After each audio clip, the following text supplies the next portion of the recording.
Welcome to Your Money Momentum, a podcast delivering information on personal financial planning, investing, and wealth management. Hosted by global wealth advisors Tom Kennedy and Kevin M. Curley II, this show will feature market discussions, strategy, and practical advice aimed at building momentum with your money. Learn more and subscribe today at gwadvisors.net/podcast. And now, here are certified financial planner professionals, Tom and Kevin.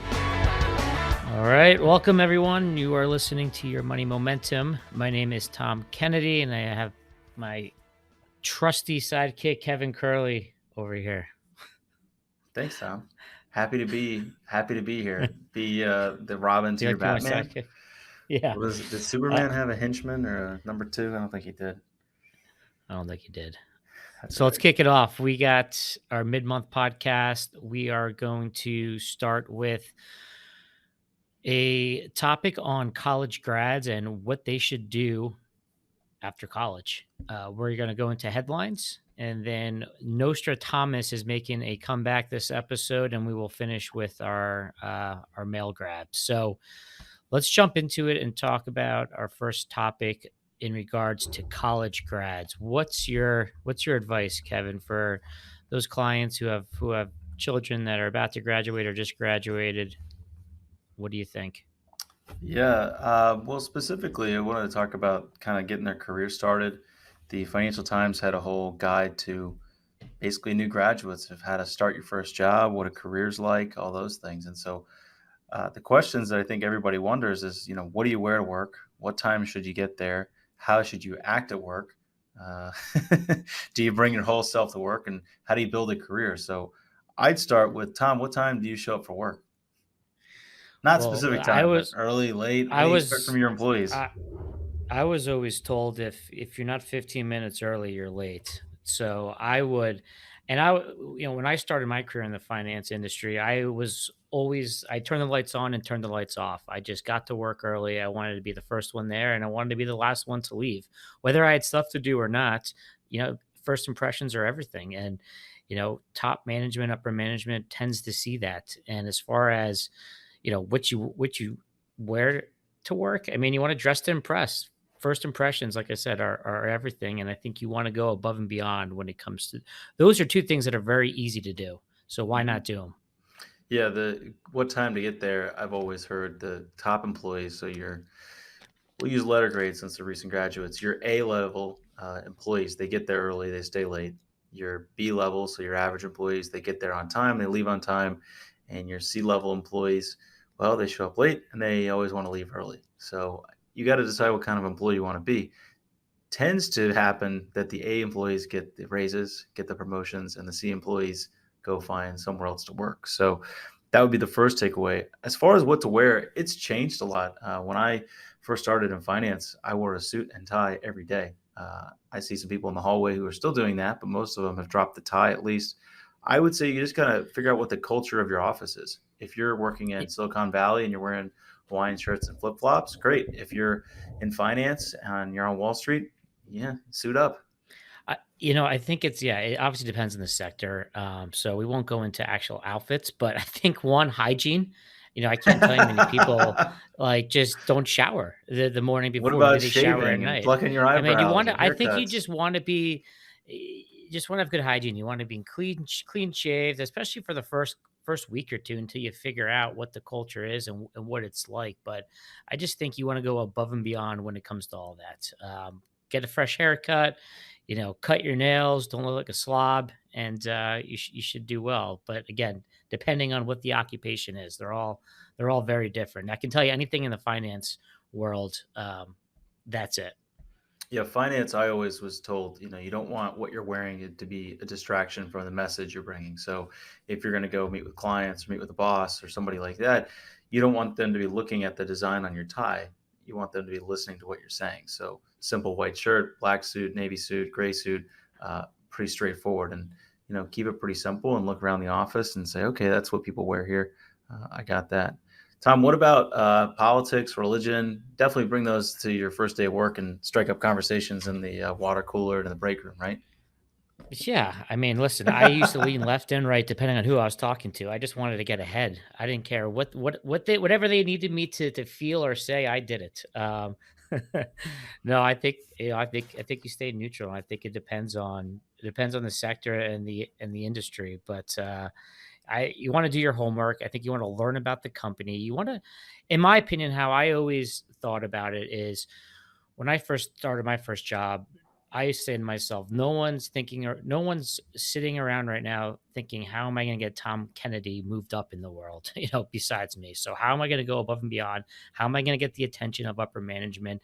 And I think it's just showing a level of commitment and motivation and drive and just that you care. I mean, everything else can be taught. It's you're not expected to know everything the first day of work, but you know, you're expected to have some drive and some passion and to do not just punch a ticket and come in the morning and leave at night. Is stay the extra hours, talk to, your superiors or others, and learn more about whatever your specific job is. Yeah, the Financial Times described your career as a mountain, and so plan your first steps. I think that what you're talking about is exactly that, the first steps. And I think a follow-up to that is when you're in the elevator and let's say there's somebody else in there, don't be afraid to introduce yourself politely. I mean, if they're on the phone, don't interrupt them. But if you're going to ride up 10 floors, you got, 20 seconds or so. Hey, Tom, I've seen you around the office. I'm Kevin. I work here now. I'm the new intern, as an analyst, associate, whatever it is. It's a good way to meet the other people in the office. And somebody might put their arm around Tom and say, I met this kid in the elevator. He seems like a hustler. How do we get him a little more opportunity? So that would be a good first step for sure, is meet the other people in the office and try to get them to think, how do I help this person? Showing that you care is a great way. Like my man JC said, you can never knock a hustler. Everyone loves a hustler. So it's just kids these days. I don't know if I there's think any it's you work can't ethic. knock the It's just hustle. yeah, well, same thing. You know what I mean? All uh, right. Well, should we move on to the headlines? yeah, let's move on to the headlines. Leaving no stone unturned, it's time for headlines and the news you may have missed. So, First Republic failed 2 weeks ago. What are your thoughts there? This is the third bank, putting the market cap of the failed regional banks just over $500 billion. What are your thoughts? Yeah, I mean, there was no real reaction in the stock market. In fact, JP Morgan stock rose after they won the auction. So apparently the first round, the bids weren't good enough. So they limited the pool and said, okay, the top bidders, try again. And, you know, there's kind of a multi-step process here compared to what happened with SVP, in the sense that JP Morgan acquired them after they kind of went into receivership. And so JP Morgan was responsible for backing up all the depositors, as opposed to in the Silicon Valley Bank, the Fed was actually the one who stepped in the Treasury and said, we'll back all the depositors. So it was very different in the sense that this wasn't really a bailout or a depositor bailout, I think what they called the SVP implosion. So it was kind of working together, but really it was kind of a private sector takeout. It's way different. I mean, the stockholders got wiped out, bondholders got wiped out in both sets, but everybody was kind of made whole, and JP Morgan's got a much bigger franchise now. So the biggest bank in the country just got bigger. Yeah, and let's put this in perspective. So this was the biggest out of the three that fell. They were 213 billion roughly in total assets. They had 100 billion in That was at their deposits peak. That was at their peak. leave at their peak, right? They had 100 billion in deposits leave. Mm-hmm. Their paper losses. So again, I know we talked about this on our one podcast, but the big reason when we had this run is that the collateral to back it, the treasuries, what they were invested in, just got killed in unrealized losses. So they had to lock in those losses to meet the redemptions. They had, as of the end of December, they had 4.8 billion in paper losses. Put that in perspective, it was 53 million a year earlier. So now, I read an interesting article in the Financial Times about this, which I didn't know. That discount window that the Fed put out there, that short-term window to lend these banks some credit if they needed it to make depositors whole, they counted about 72% of them. So, they think that this may have been the weakest link out of all of them. I don't know if there's going to be more out there to that are going to come to the top. but I think this might have been the weakest link out of the three. Yeah, it's interesting, the political part of it. So the head of the Financial Services Committee said that there was great work by the regulators. Meanwhile, Elizabeth Warren was very critical, said the problem was that it's a poorly supervised bank. And I would take issue with that. And the reason why is that the regulators are the one who changed the rules and led to a lot of these unrealized losses. So they gave preferential treatment if you held a lot of treasuries or especially government mortgage-backed securities on the books, and were much more punitive when it came to, we'll call it release rates for commercial loans. And those are typically floating rate or variable rate. And so when these interest rates went up, they didn't have any commercial loans as far as, size compared to the treasuries. So they had huge unrealized losses, which you alluded to. But the regulators are the one who told them, you guys should buy all these treasuries and mortgage-backed securities. Commercial banks, especially the regional ones, they never said we wanted to do that. They're in the business of lending out money. And so it was a very odd situation where you had the regulators then take them out after telling them to buy these and telling them to do less in commercial loans. So I think government might be the problem here.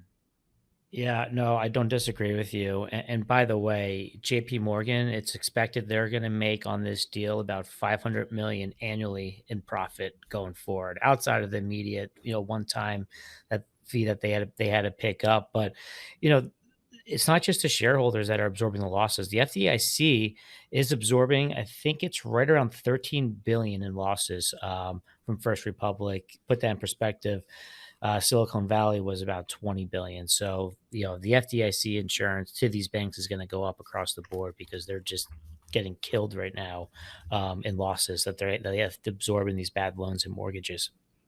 Yeah, I thought the takeaway from Jamie Dimon, basically not puffing his chest out, but defending the acquisition. He said, you need large, successful banks, and anyone who thinks that it would be good for the U.S. not to have that should call me directly. And he pointed out that they bank most major cities, most major countries, most major school districts, et cetera, et cetera. It's like they are a big bank and they're going to be around. And it's interesting that too big to fail allowed them to get even bigger. And look, it's well run. They have the fortress balance sheet idea and all that. But yeah, I mean, it's going to make them even Yeah. bigger than they were. Nope, I agree. Okay, let's move on to the next article that you had put out here. The reason the pros don't beat the market, they can't beat you. What are your thoughts there? So this is the old, can the professionals outperform the market? Can the retail outperform the market? Can they beat the index and so forth? So Jason Zweig, who writes a column called The Intelligent Investor, he loves to go after fees being the biggest problem. And look, they're a factor. It's always something that should be a consideration. But he pointed out that if you're an index, you have to be always fully invested. If you're an individual, you can pick and choose your spots. If you're a professional manager, you have a mandate that might be a subset of the overall market. And so he just said, basically, the pros can't beat you because you can ditch the 1% annual expenses, you can ditch the mutual funds, and you can just go do it yourself. I think that ignores the emotional part, but I think it's very misleading to say the pros, or rather the individual investors, can beat the pros, because I know a lot of people who got killed. Think of the GameStop stuff and all those. It's hard No, to I think believe. I think this article is so ridiculous in every way. First off, you look at the average retail investor's return over the last 40 years, it's under 3%. Where the S&P is, call it 7 and 8. We've all seen those numbers, and they're real. And the reason being is what you just said, it is emotions. The individual retail investor cannot take the emotion out of it. I mean, I can't sometimes. It's very difficult to manage your own money, and you also have to define pros. I Yeah. mean, you have hedge funds, you have individual money managers, you have mutual funds, you have ETFs. So I think it's and to your point with what we saw with the crypto craze and the meme stocks, and look how that all ended and is ending as we speak. So yeah, I don't agree with this article. Yeah, I mean, if you look at some of the hedge fund guys and some of the some of the best traders of all time, and this is from the book Market Wizards, Jason Zweig sits in here, limit yourself to a handful of possibilities, never put more than 5% of your money into, one idea basically, and don't add new money, even if they go up. Many professional money managers would not tell you to do that. They would tell you, concentrated basket of stocks, or you put 5%, then you keep adding, especially as it goes up. And you look at some companies that have done well over time, and we won't name any specifics because we're not allowed to, but if you just kept adding, or how about reinvesting dividends, your compounded returns are going to be way better than if you said 5%, that's it, give me the cash and dividends. So I just, he is a frustrating guy because he has a big mouthpiece and he just kind of says the same thing over again. Yeah, I think the one advantage, the individual or retail investor has is size, and it could be a disadvantage as well. Size is that, meaning they can be nimble, they can move around. If you have $100,000 and you want to buy into a stock, no one's going to notice. But if you're running a $400 billion hedge fund and you want to take a stake in a stock, you got to put a decent amount to move the needle. So I think but then they Being also nimble, get right? That's where retail advantage could exist. And a lot of that stuff correct can't scale. is being nimble, but they also get, like, look at Warren Buffett, getting preferreds on some stocks like Bank of America because he's got such a big stake that he's getting pricing concessions. So being big and being small both have their pros and cons, but I Well, think even his all in like all, Occidental deal, right? He gets paid dividends in stock, and so he just yep, acquired more and more of the company. So there are same thing preferential with treatment eBay. for the pros, right? Yep. All right, enough of that Let's go garbage. see Let's our move buddy on. Nostra-Thomas. And now, we ask our soothsayer to gaze into his crystal ball. Let's hear from the alchemist himself, Nostra-Thomas. All right, Shoot. Nostra-Thomas, welcome back. It's been a long time, but we're happy to see you again. We're going to start with colleges. This is a little bit of a theme since it's May, but according to the College Board, which is a website, keeps all kinds of data, after a decade of declining number of students, the fees for U.S. college private universities are falling. That makes 3 years in a row. Nostra-Thomas, where does college tuition costs go from here? Is this unique to private schools, or is tuition coming down everywhere? Well, if you leave it to a certain party, colleges are going to be free anyway in 2 years. But if it's not, college costs, I think, will have to continue to come down. To your point, they've been coming down the last 3 years. I think a 4-year private college was right around 43,000 a year is where it's peaked, and it's now under 40. Listen, they're like any other, for-profit business. They have to make money, and if your end client, your students are dropping, which they have, to your point, over the last 10 years, and they're probably continuing to go down. One of the reasons for that decline is because of the cost and because of the debt burden. So I think this will be a continued trend. I think it needs to be a continued trend. I think we have a structural issue right now when you look at just how much debt is out there with these college kids when they get out, and the inflation rate on college in general over the last 20, 30 years.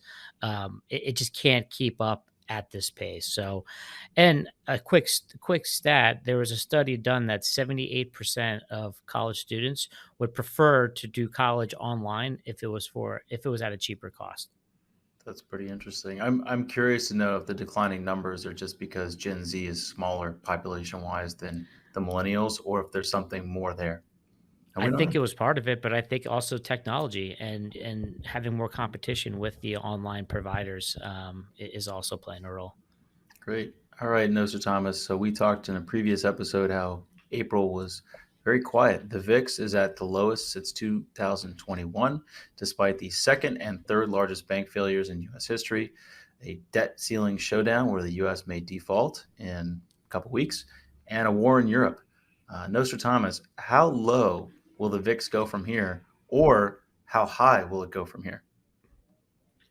So let me explain what the VIX is for those that don't understand. The VIX, also known as the fear gauge in the market, and it's spelled VIX. It basically gauges the volatility that the market has on a day-to-day basis. And there's a long calculation that goes into it. We won't get into it for this, but a simple way to look at the VIX is the rule of 16.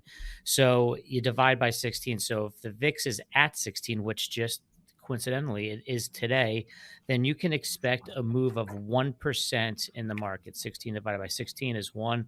So that's what you can experience volatility wise in the market. If the VIX was at 32, you could experience a 2% swing in the market. And it's pretty accurate. It's not an exact science, but as the VIX goes up, you tend to have a lot more volatility in the market. And listen, all of last year, not all of last year, but a good portion of last year, we were above 30 on the VIX. You had these 2% swings. 2017, you could barely get over 12 on the VIX. So I think the VIX goes a lot higher from here. I think we'll see it north of 30 with some more volatility this year. And I don't think it gets much lower than where we're at right now. Great. Thank you, Nostra-Thomas. The next segment will tie to the VIX by saying, if you look at the chart of Beyond Meat and you look at the chart of VIX, they both used to be a lot higher and now are a lot lower. If you look specifically at the fake meat stock, it was a hot fad for a while, but it has cratered since the all-time highs in 2019. Now, lab-grown meat and meat made in tanks that's not really even meat, but proteins being turned into meat, very strange stuff, very sci-fi, is making waves and making its rounds. Nostra-Thomas, what's the future of cows and what's the future of fake meat? Yeah, I saw this one and I had to read into it a little bit. The only thing lab grown that I'm going to be buying is diamonds anytime soon. I mean, they are a tenth of the cost and they're almost flawless, but we won't tell my wife that. I think this is a fad. First off, they're two different things, but kind of in the same, you know, uh, the same consumer is purchasing these items. In my opinion, you had Beyond Meat, which was vegan and vegetarian. That's supposed to taste like meat, and that didn't go too well because there's been a ton of research out there that this stuff is actually eating the actual meat itself is more healthy than eating some of this fake meat. The lab grown meat is actual meat where they have to literally get cells from either living animals or eggs uh, and grow them. And I think I don't see how this is gonna take off. The only reason I think the only target population you're going after are people that are vegetarians only because they love animals. So that's kind of what this cures, in my opinion. But there's just no way that this takes off. There was an article again, the Financial Times put out about just there's three highly capital costs associated with this stuff. It's the facilities making them big enough and sterile enough to prevent bacteria growth. Two, sourcing the amino acids and other ingredients for the cell culture. And then three, growing the cells at a high enough density to achieve price parity with buying actual meat. So, yeah, I don't think there's a big enough demographic out there that's going to catch on to this unless the prices are just so much lower than real meat. I don't think it has any legs. Yeah, I think if it was space travel and you had it as like your bridge meat until you got to Mars and were able to get cows on Mars, maybe it makes sense. But it's going to take a while before I have What does a this fake meat burger. what does this do to the food chain too? If no one's eating actual animals anymore, are they just gonna start I to just There seems to be people who are out to get the cows off the earth, which is I don't know. Maybe we'll have cow space travel. But let's move into the final question for Nostra-Thomas. Uh, KRE is a regional bank index. If you look at the chart, it looks like a toddler grabbed the crayon and just drew a straight line down. It kind of fell off a cliff. So I ask you, and this is a song, but are regional banks about to be somebody that we used to know? No, I think it's you're going to naturally see a massive sell off with the regional banks based on three banks going belly up. Also, you had a ton of short interest on these ETFs and the banks in general. So, a lot would argue a lot of this sell off is just from people and hedge funds shorting these banks day after day. And you see a ton of short interest right now across the ETFs and the individual banks themselves. But I do think there could be some more pain. You look at the regional banks right now, they represent about 70% of the commercial real estate loans out there, which is, a $5.5 trillion market. And a lot of those loans are maturing, or not a lot, but there's a good amount that are maturing this year. They're going to be maturing at higher rates. And just like we are talking about earlier, office space is big with not many people going back to the office still. So I think commercial real estate's in trouble. And unfortunately, the smaller banks, the regional banks versus the big banks, have a lot of exposure to it. So I think that could be the next shoe to drop for in the banking crisis, which would put a lot of pressure on KRE. But I don't think it's justified just yet. That big price drop that we saw from just really a handful of banks selling off. All right. Thank you, Nostra-Thomas. Let's go check the mailbag. It's time to hear from listeners as we open the mailbag and answer your questions. All right. So, mail time. Board games. We had a lot of board games take off during COVID with everyone had nothing to do. What is your favorite board game, Kevin?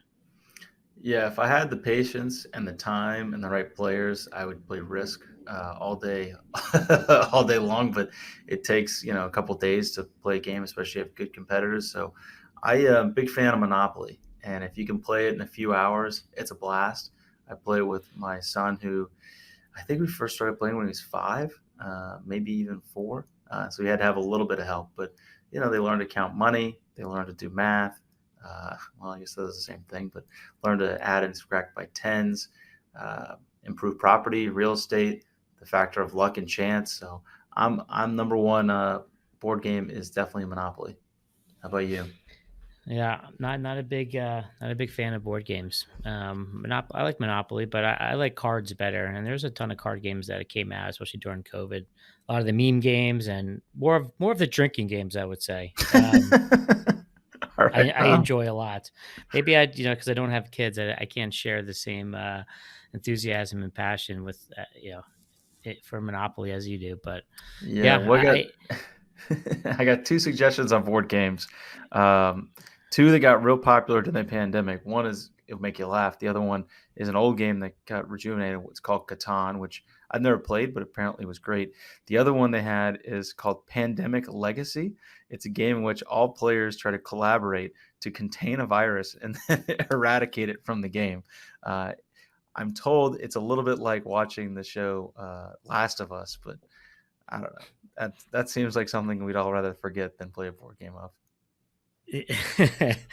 Yeah, that was a good one. All right, last one. Wall Street Journal just had an article about laddering CDs.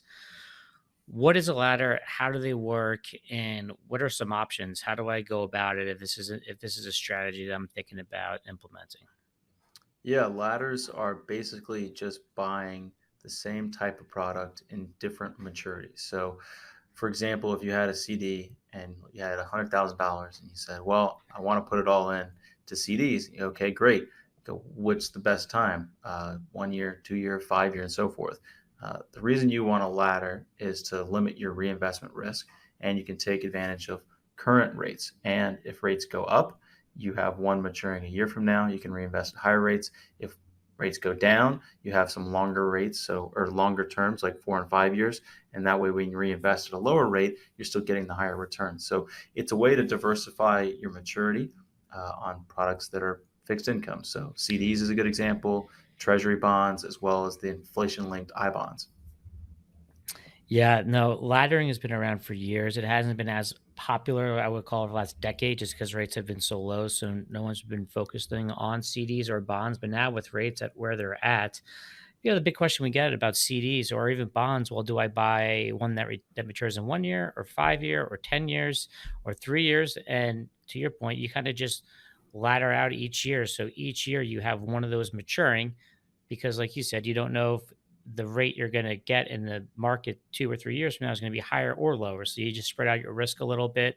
It allows you to have those bonds or CDs mature and you can get that cash and then you can go do something else with it, or you can continue to buy more CDs and more bonds. It's a great strategy for the right individual. And like I said, with interest rates as high as they are right now, they can make a lot of sense in this environment. Yeah, and look, I think predicting interest rates is just as challenging as predicting who's going to win the Super Bowl or who's going to win what's the best stock to own, that type of thing. And so having a ladder in which you're taking a piece and dividing it up, I think it's the best way to kind of diversify across time frames. And you don't have to limit yourself to CDs. I mean, treasuries in some cases are yielding higher. They have less penalties. I-bonds have a factor that are different, so it could be more valuable. So you could take a blend of all of them, and you can have a really, really interesting fixed income portfolio for sure.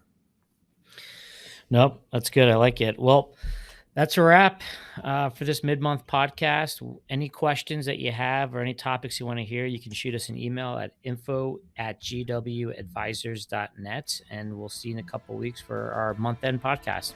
Thanks, Kevin. Thanks, Tom. You've been listening to Your Money Momentum, brought to you by Global Wealth Advisors. To learn more about GWA and its talented roster of financial professionals, head on over to gwadvisors.net. Thanks, and we'll see you next time on Your Money Momentum.